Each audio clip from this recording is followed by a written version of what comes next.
The greatest ninja in history was forced to watch her entire world get wiped out by the very government she protected.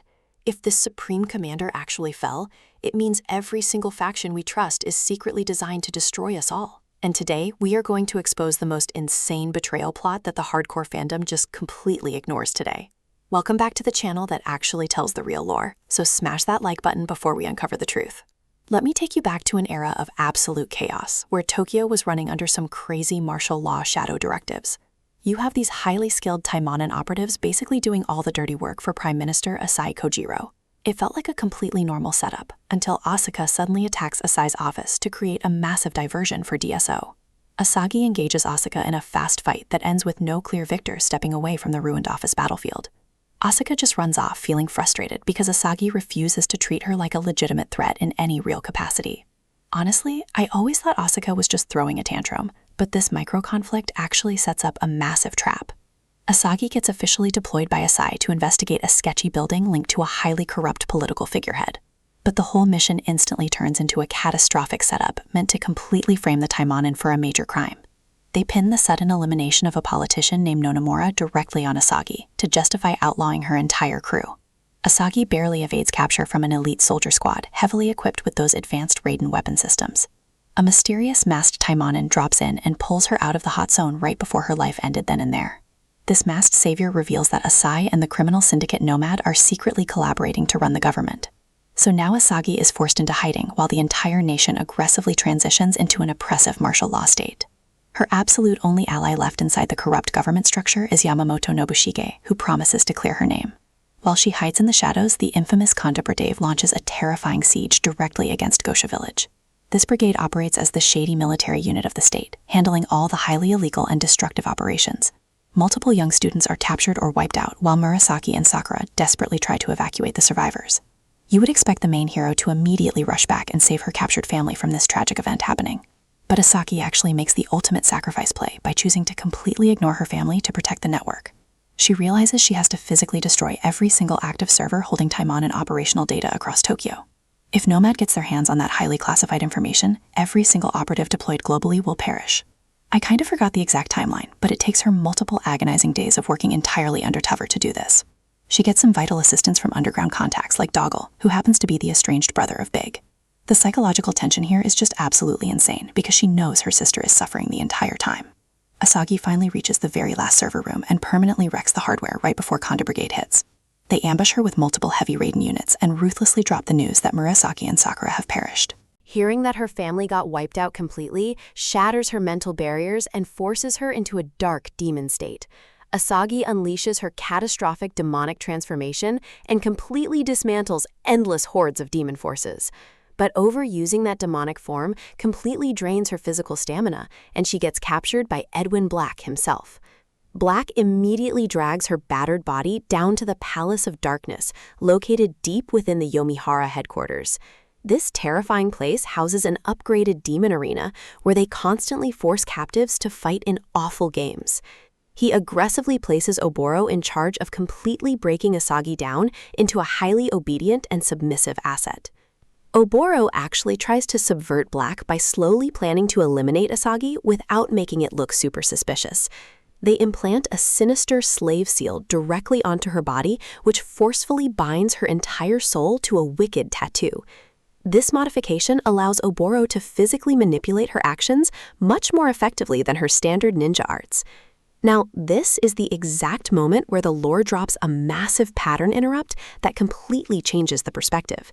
It turns out Edwin Black and Prime Minister Asai are literally the exact same entity pulling strings from both sides. Black operates the government and the criminal syndicate simultaneously just to orchestrate this bizarre master plan. We are going to focus purely on the true Asuka route because the darker alternate timeline is just too depressing, man. Oboro fully expects to utilize Asuka as the final executioner in a grand display of absolute psychological cruelty. She genuinely believes she has Asuka under complete control to just wipe out her own adopted mother in the arena pit. But Asuka is actually way ahead of everyone and executes a brilliant tactical countermeasure right under their noses. Asuka stealthily regains total administrative control over her advanced combat prosthesis without raising any alarms. She quietly takes out her immediate captors and successfully rescues both Sakura and Murasaki from full demonization. She even manages to recover Kosuke, who is currently reduced to a literal tragic meatball form for some awful reason.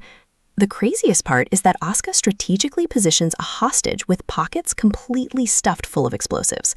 Oboro stands right next to this hostage while arrogantly waiting for the final tragic event to unfold in the arena. As the final match officially kicks off, Asuka immediately launches a massive volley of explosive rockets at them. Instead of aiming at Asagi, she directs the heavy firepower right next to where Oboro is confidently standing around. The rockets trigger the explosives on the hostage and completely wipe out Oboro instantly before she can even react. Oboro perishes on the spot, completely failing to comprehend the overwhelming tactical superiority of her young target. With Oboro permanently eliminated, the oppressive slave seal completely breaks and Asagi regains her combat freedom. Asagi immediately teams up with Asuka to aggressively challenge Edwin Black, who is absolutely furious at this outcome.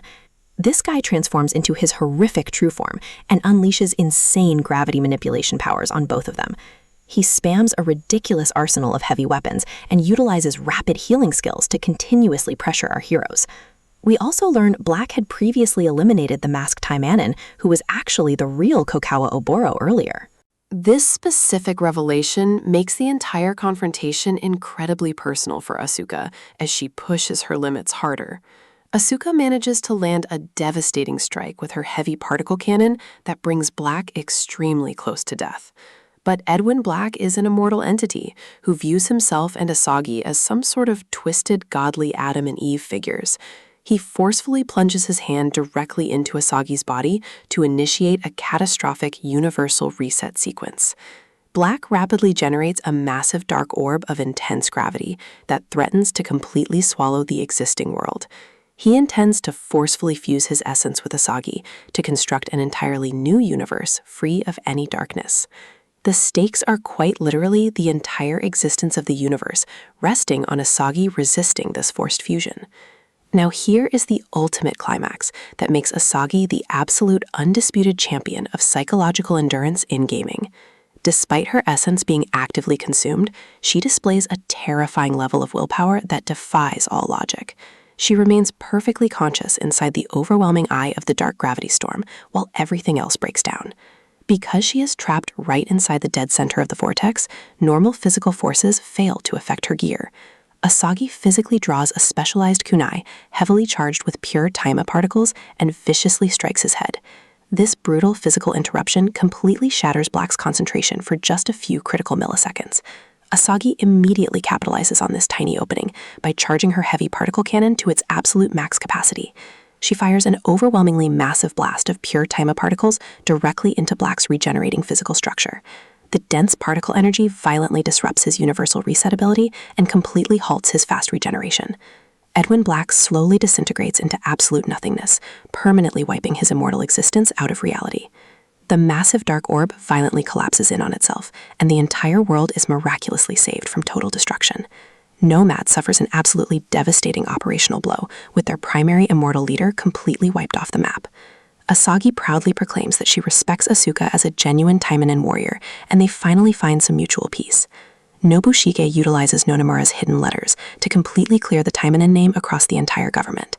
Kiryu Sabato successfully prevents the full demonization of Murasaki and Sakura, so they can finally begin to recover.